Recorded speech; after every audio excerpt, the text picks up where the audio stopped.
Selamat malam teman-teman semuanya. Salam Selamat. salam sehat semuanya. Gimana kabar malam ini?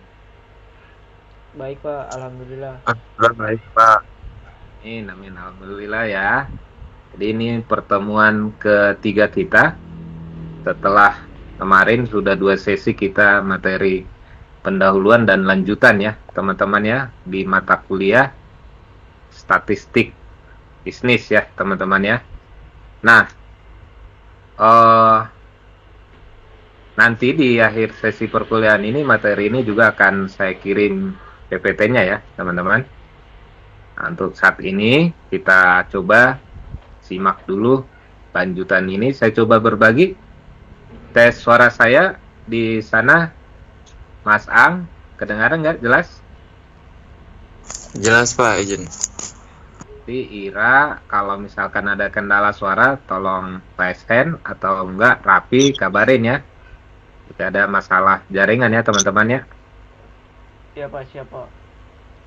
Baik, makasih. Dikarenakan hari ini kita terkendala untuk offline di kampus, di Timik Masa Depan.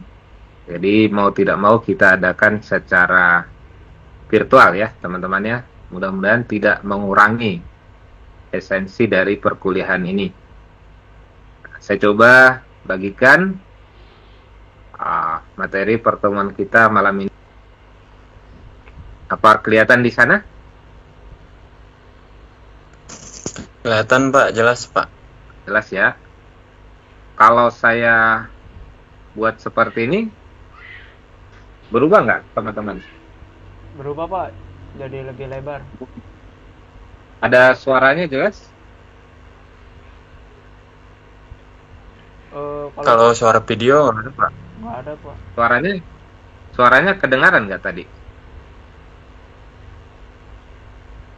Suara dari sound dari PPT-nya kedengaran nggak teman-teman? Enggak Pak. Nggak ada, Pak. Ya, baik. Berarti saya gunakan seperti ini aja. Layar ini cukup teman-teman, kelihatan? Cukup Pak. Tidak Cukup, berubah Pak. kan di sana kan ya tampilannya? Begini, ya? Berubah nggak? Pak, sama, Pak, kayak gitu, Pak. Masih terlihat jelas ya? Baik, berarti saya nggak perlu zoom ini ya, zoom out ya. Baik, oke. Di bagian pertama sebelumnya kita udah bahas nih beberapa pengertian penyajian ya. Nah, di sesi kedua ini kita masuk ke penyajian data teman-teman. Di mana sebelumnya penyajian data ini secara garis besar sudah saya sampaikan di minggu kemarin bahwa salah satu tujuannya yaitu untuk menampilkan data mentah yang diperoleh dari populasi dan sampel yang kita dapatkan ya. Jadi bisa disajikan dalam berbagai bentuk, diantaranya itu histogram yang ini ya, histogram, lalu juga dalam bentuk grafik ya. Namun secara umum tujuan penyajian data itu ada 4 di sini kita catatkan. Nah, diantaranya itu memberi gambaran atau visualisasi tentang peristiwa apa yang akan ditampilkan ya dari hasil penelitian ataupun observasi kita. Nah, kemudian kalau kita tampilkan dalam bentuk tabel ataupun dalam bentuk diagram seperti ini, data ini lebih cepat ditangkap bagi orang yang membutuhkannya ya. Jadi secara penyajian data itu lebih cepat tertangkap ya. Juga yang ketiga itu memudahkan dalam membuat analisa data. Jadi tidak perlu capek-capek dalam hal membuat analisanya. Karena misalkan nih dari warna, dari struktur ini kita bisa terlihat jelas nih, dari gambaran tabel ini kita bisa terlihat jelas tanpa harus menghitung lama-lama. Kita bisa tahu berapa di mana modusnya, di mana mediannya, di mana aminnya kita bisa lihat secara visual ya. Jadi kita bisa buatkan kesimpulan sementaranya. Dan yang terakhir itu bagaimana membuat proses pengambilan keputusan dan kesimpulan yang lebih cepat ataupun tepat dan akurat ya.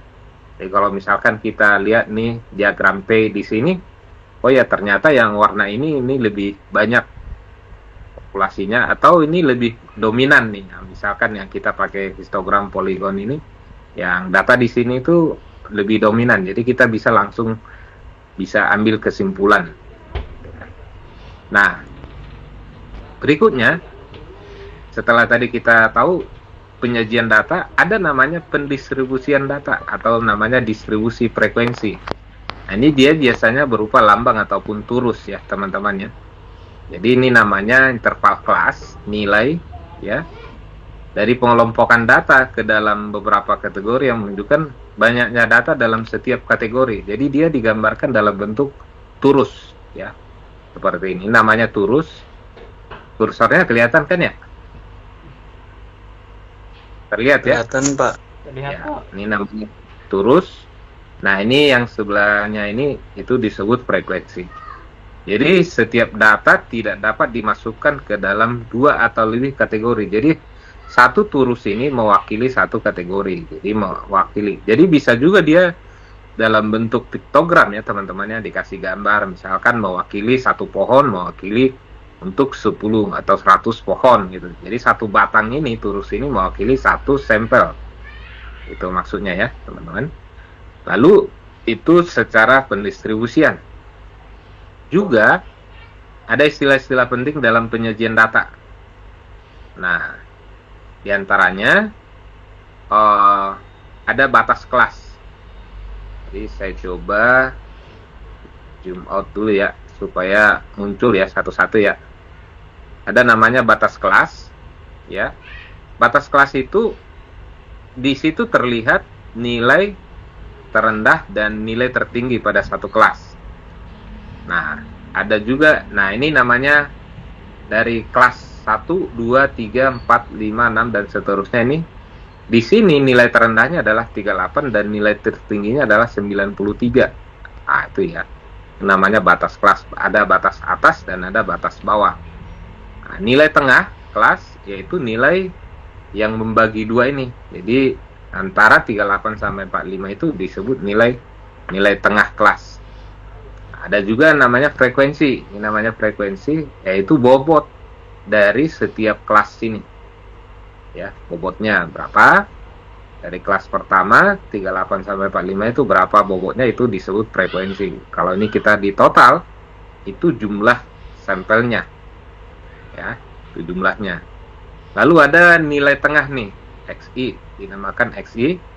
Jadi biasanya nilai tengah ini diperoleh dari penjumlahan ini batas bawah. Nah, ini namanya batas bawah, dan yang di samping ini namanya batas atas. Batas atas ditambah batas bawah dibagi dua, itu namanya nilai tengah, disimbolkan dengan XI. Selanjutnya ada namanya tepi bawah kelas. Tepi bawah kelas itu diperoleh dari nih, batas bawah dikurang 0,5. Jadi dia dikasih toleransi 0,5. Jadi 38 nih batas bawahnya, dikurang 0,5 menjadi 37,5 dan seterusnya sampai kelas terakhir 86, batas bawahnya dikurang 0,5 menjadi 85,5. Juga ada namanya tepi atas kelas. Sini tepi atas kelas. Batas atas ini ditambah 0,5. Jadi dikasih toleransi atas dan bawah 0,5. Ada namanya frekuensi kumulatif. Ini ada dua. Ada frekuensi kumulatif kurang dari ataupun frekuensi kumulatif lebih dari. Di bawah kelas tadi batas bawah dikurang 0,5, tepi atasnya batas atas ditambah 0,5. Nah, selanjutnya ada namanya frekuensi kumulatif kurang dari. FKK ini kalau dipanjangkan ini namanya frekuensi kumulatif kurang dari. Ada berapa data yang kurang dari 45? Berarti ada 2. Ada berapa data yang kurang dari 49,5? Berarti 8 ditambah 2, yaitu 10. Ada berapa data yang kurang dari 57,5? Atau 61,5 nih. 61,5 berarti 8 tambah 8, 16 ditambah 2, 18. Itu ya sumbernya ya. Ada berapa data yang kurang dari atau di bawah 69,5? Berarti 2 tambah 8 tambah 8 ditambah 7 sampai ke sini. Nah, ini 25 dan seterusnya. Ada berapa data yang di bawah 93,5? Ini berarti ini semua nih di bawah, karena tadi dinaikkan 0,5 kan, di bawah 93,5. Ada 40 data. Biasanya ini harus sama dengan jumlah keseluruhan data. Ini yang dinamakan frekuensi kumulatif kurang dari. Nah, harap teman-teman diingat, ini nanti akan sering dipakai dan sering muncul untuk menggambarkan OGIF ya teman-teman. Ada namanya frekuensi kumulatif lebih dari. Nah, ini kebalikannya. Kalau tadi kita pakai tepi atas, sekarang kita pakai tepi bawah. Ada berapa data yang lebih dari 37,5? Di sini kan 37, 38 ini kurang 0,5. Berarti ada 2, 8 dan seterusnya. Berarti harus ada 40. Ada berapa data yang lebih dari 45,5? Berarti 46 ini dikurangi 0,5 tadi, berarti dari 8, 7, 5 dan seterusnya. Berarti ada 38. Jadi ini kebalikannya. Nanti terakhir, ada berapa data yang di bawah atau kurang dari 85,5? Itu ada 3. Seperti itu teman-teman ya. Nah, selanjutnya bagaimana kita membuat distribusi frekuensi ini? Nah, dari data yang kita peroleh, kita kumpulkan dulu ya. Lalu kita urutkan data terkecil hingga data terbesar atau sebaliknya teman-teman ya. Setelah itu kita buat kategorinya, kelasnya. Nah, tadi kan ada 2 tuh, ada kelas pertama, kedua, dan seterusnya. Ini namanya urutan data. Kita urutkan dari terkecil hingga terbesar, ya kan? Urutan data dari terkecil hingga terbesar. Ini namanya tadi maksimalnya nih, terkecil di sini, terbesar di sini. Nah, setelah itu kita buat berapa kelas? Kita klaster dulu berapa kelas? Yakni jumlah kelas itu didapat dari 1 ditambah 3,3 log n. Nah, n itu adalah jumlah datanya. Jadi ini dihitung berapa keseluruhannya. Kalau ada 40 ya n-nya 40, kalau ada 100 ya n-nya 100. Baru ditambah 1, itulah jumlah kelasnya. Jadi hasil itu yang kita gunakan membuat tabel yang tadi kita lihat di slide sebelumnya. Ini berapa kelas. Nah, setelah itu kita buat interval kelasnya. Interval kelas itu ya bentangannya ya, interval. Bentangannya dari nilai tertinggi dikurang nilai terendah. Lalu dibagi jumlah kelas, ya kan? Nah, ini tadi jumlah kelas K. Kita cari intervalnya, nilai tertinggi kurang nilai terendah. Kalau dalam hal ini 92 ya. Jangkauan atau 92 dikurang 38 ya. Nah, itu 54, lalu dibagi jumlah kelas. Tadi di sini dapat berapa? N-nya 40, total keseluruhan ini ada 40, dibagi jumlah kelas yang ini. Jumlah kelasnya setelah kita dapat tadi data tertinggi tadi dikurang data terendah 54, kita cari K-nya yang ini tadi perhitungannya 3,3 log 40. Log 40 itu kita dapatkan 1,602. kalikan 3,3 lalu ditambah 1. Dapat di sini 6, sekian, dibulatkan ke atas jadi 7 kelas. Berarti didapatlah kelasnya itu 7. Nah, ini 54, panjang intervalnya setelah kita dapat kelasnya 7, panjang interval kelasnya tadi bentangannya jangkauan, yaitu data terbesar dikurang data terkecil, dibagi dengan banyak kelas. Banyak kelas tadi kita peroleh di sini, pemulatan ke atas 7. Nah, 54 dibagi 7, 7,7, lalu kita bulatkan ke atas 8 panjang interval kelasnya. Di sini kita buatkanlah data terendah tadi 838, tertingginya tadi 93. 38 dengan panjang intervalnya 8, 38, 39, 40, 41 sampai seterusnya sampai 8 ini sampai 45. Oke ya teman-teman, ini namanya dari 38 ke 45 itu yang dinamakan panjang interval kelas. Ini juga sama nih, 8 ya, 69 kurang 62, 77 kurang 70 ya, ditambah 1 ya. Jadi bisa juga kalau sudah tersaji seperti ini, kalau kita mau cari panjang interval kelasnya, batas atas dikurang batas bawah ditambahkan 1. Misalkan nih 69 dikurang 62, 7 ditambah 1, 8. Jadi tetap panjang interval kelasnya itu lalu 8. Itu cara menentukannya. Nah, yang dimaksud dengan 7 kelas tadi yang ini nih, kelas pertama, kedua, ketiga, dan seterusnya. Ini akan ada 7 ya, 4, 5, 6, 7. Nah, itu buat apa? Supaya kita setelah kita dapat tadi 7 kelasnya, kita bisa tentukan langkah selanjutnya tadi, yaitu mendapatkan ya banyaknya sampel atau unit ukuran ya. Oke, kita hapus dulu. Ini kelihatan. Banyak kelas atau interval kelas, banyak sampel di bawah 50. Nah, ini ketentuannya. Jadi kalau nanti teman-teman melakukan penelitian itu, jumlah sampelnya itu di bawah 50, kalaupun misalkan penelitiannya itu kualitatif, terserah ya.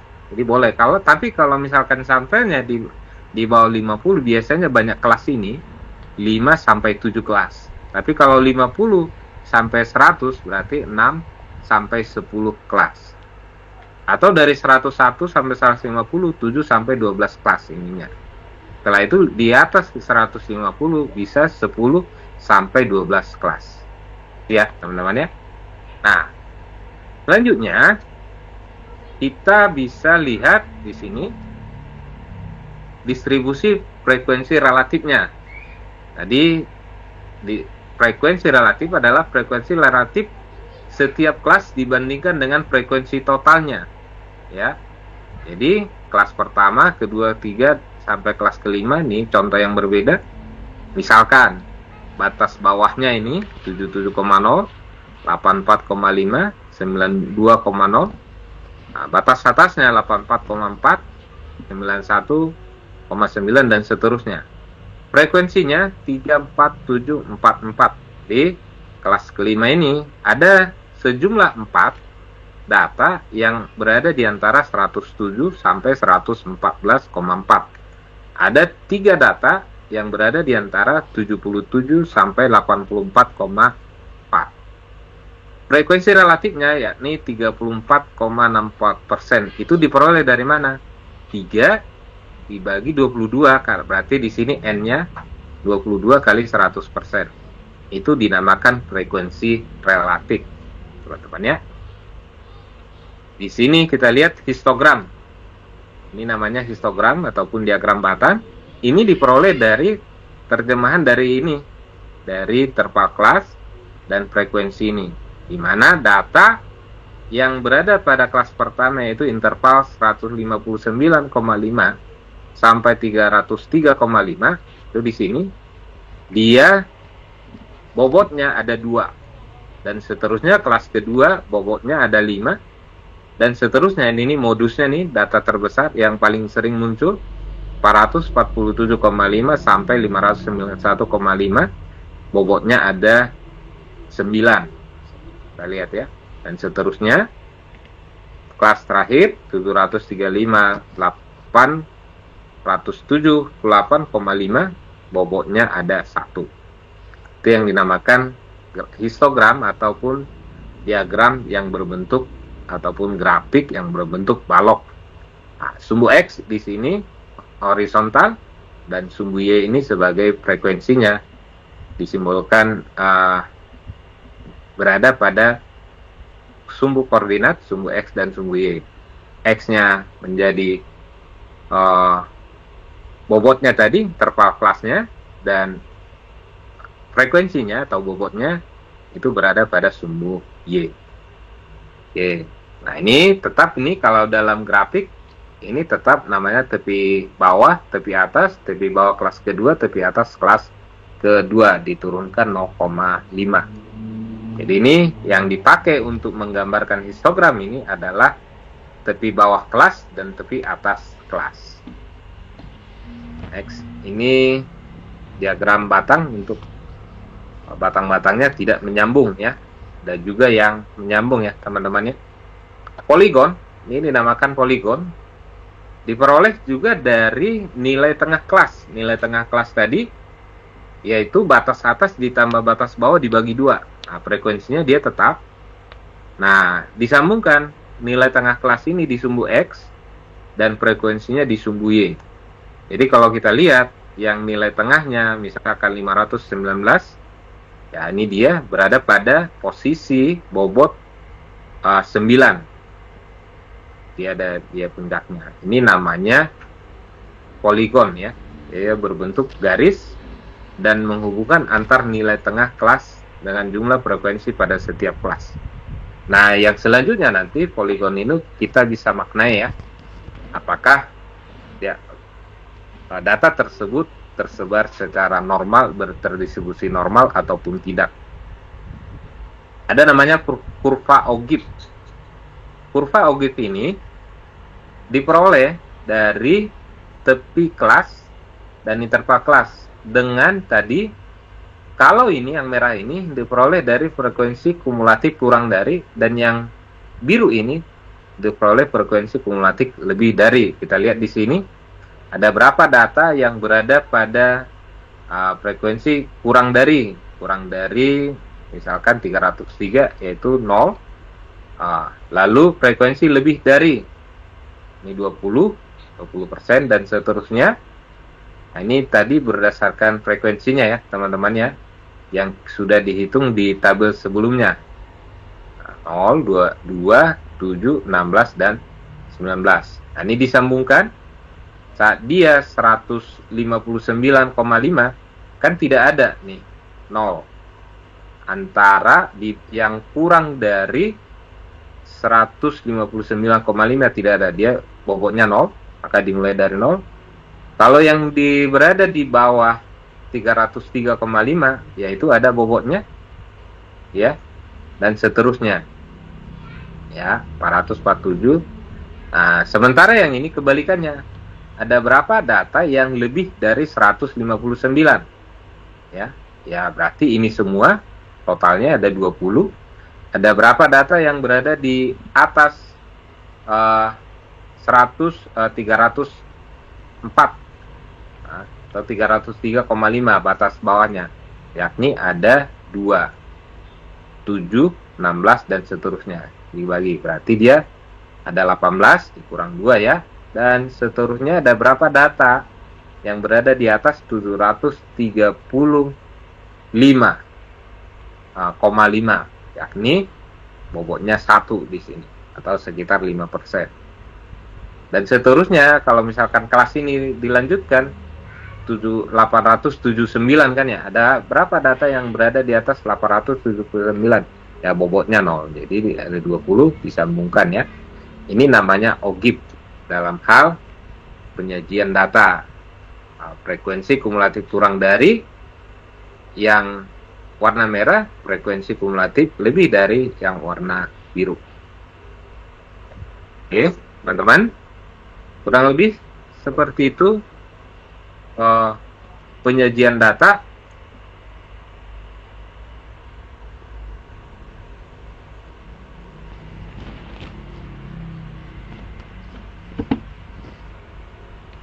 Oke. Jadi dari beberapa penyajian data yang tadi bisa kita lihat teman-teman, baik secara tabel ataupun secara histogram di sini, kita bisa saksikan tadi perbedaan-perbedaannya. Lalu tujuannya kita udah dapatkan bagaimana tadi kita dengan mudah mendapatkan informasi apa yang disajikan di data tersebut. Kurang lebih seperti itu tujuan ataupun capaian yang ingin dicapai dalam perkuliahan malam ini terkait tentang tujuan penyajian data. Baik, sejauh ini apakah cukup jelas teman-teman? Oke. Jelas, Pak. Baik. Nah, nanti bisa disimak kembali ya. Nanti PPT-nya akan saya kirimkan, bisa dipelajari secara mandiri. Ada yang mau ditanyakan di slide keberapa? Ataupun terkait penyajiannya tadi?